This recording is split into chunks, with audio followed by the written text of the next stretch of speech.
धौलाधार पर्वत श्रृंखलाओं और शिवालिक की तराइयों के बीच फैली कांगड़ा घाटी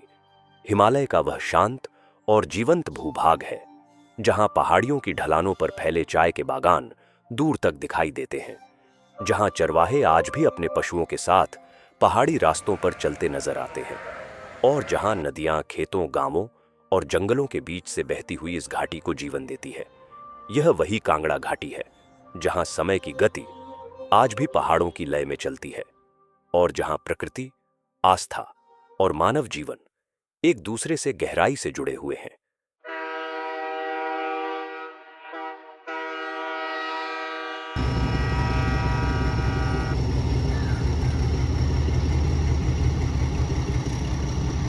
इसी घाटी के हृदय से होकर कांगड़ा रेलवे गुजरती है, एक ऐसी रेल लाइन जो केवल पटरियों का जाल नहीं बल्कि इस क्षेत्र के इतिहास और विकास की कहानी भी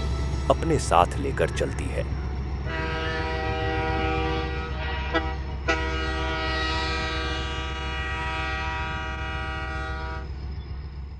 यह रेलवे पंजाब के पठानकोट से प्रारंभ होकर हिमाचल प्रदेश के मंडी जिले के जोगिंदरनगर तक संचालित होती है और इसका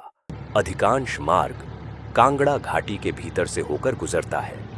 जहां हर मोड़ पर बदलता हुआ भूदृश्य यात्रियों के सामने खुलता चला जाता है।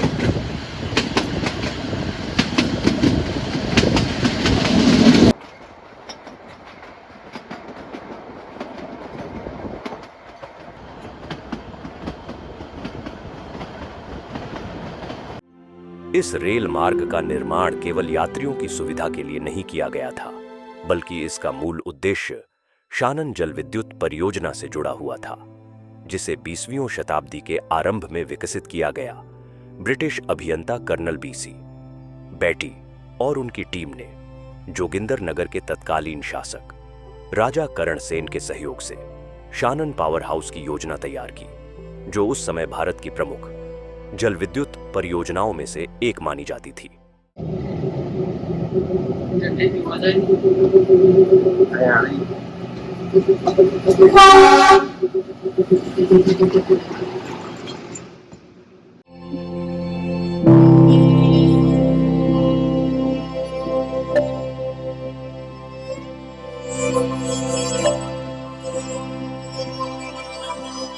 वर्ष 1925 में तत्कालीन पंजाब सरकार ने इस परियोजना की व्यवहार्यता का अध्ययन करते हुए पठानकोट से शानन तक 2 फीट 6 इंच की नैरो गेज रेल लाइन को सम्मिलित करने का प्रस्ताव रखा, ताकि दुर्गम पहाड़ी क्षेत्र में मशीनरी, सामग्री और मानव संसाधन को पहुंचाया जा सके। इसी योजना के परिणाम स्वरूप 164 किलोमीटर लंबी कांगड़ा घाटी रेलवे को 1 अप्रैल 1929 को यात्री परिवहन के लिए खोला गया। उस समय यह रेलवे लाहौर मंडल के अंतर्गत नॉर्थ वेस्टर्न रेलवे था का हिस्सा थी।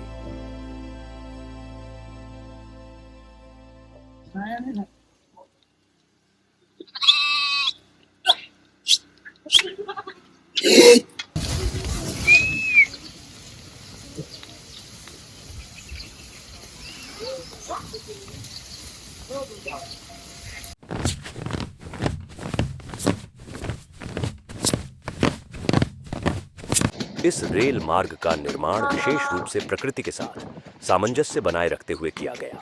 जहां तीव्र मोड़ों से बचा गया और ढालों को यथासंभव सहज रखा गया, ताकि यात्रा न केवल सुरक्षित हो बल्कि दृश्यात्मक रूप से भी समृद्ध रहे। यात्रा के दौरान हिमाच्छादित पर्वत श्रृंखलाएं, हरित घाटियां, खेतों में काम करते लोग और पटरियों के साथ बहती नदियां लगातार यात्रियों के साथ चलती प्रतीत होती है। इस मार्ग पर कुल 16 क्रॉसिंग स्टेशन और 18 यात्री हाल्ट स्थित हैं, जिनमें कांगड़ा स्टेशन इस रेल मार्ग का एक प्रमुख पड़ाव है, जो ऐतिहासिक देवी ब्रजेश्वरी मंदिर से जुड़ाव के कारण विशेष धार्मिक महत्व रखता है।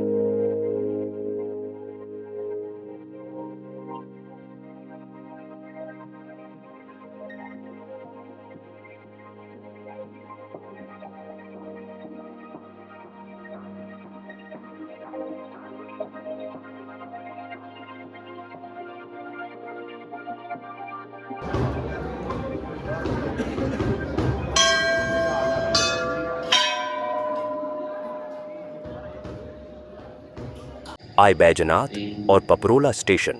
इस क्षेत्र के महत्वपूर्ण स्टेशन हैं, जहां से भगवान वैद्यनाथ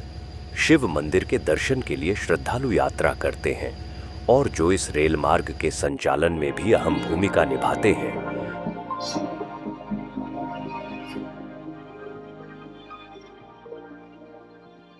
इस रेल मार्ग का सर्वोच्च स्टेशन आहजू है, जो समुद्र तल से 1290 मीटर की ऊंचाई पर स्थित है और यह बियर बिलिंग के लिए निकटतम रेलवे स्टेशन माना जाता है,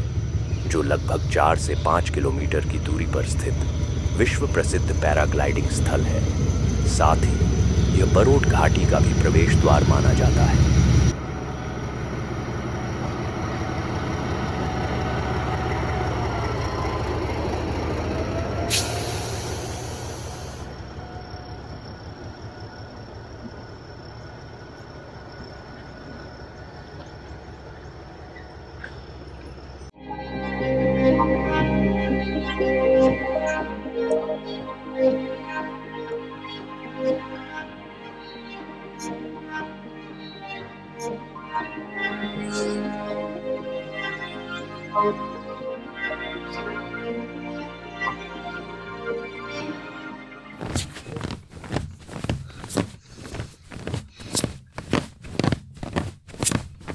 पूरी कांगड़ा घाटी रेलवे लाइन पर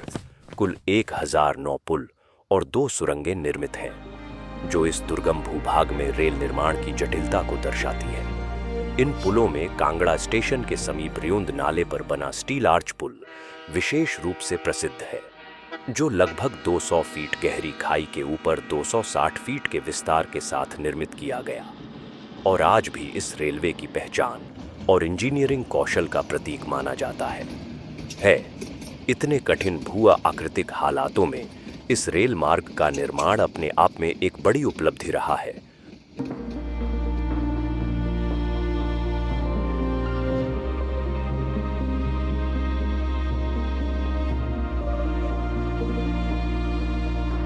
समय के साथ इस रेलवे पर भाप इंजनों से लेकर डीजल इंजनों तक का परिवर्तन हुआ और वर्तमान में इस मार्ग पर DM3 श्रेणी के डीजल इंजन संचालित हो रहे हैं। हालांकि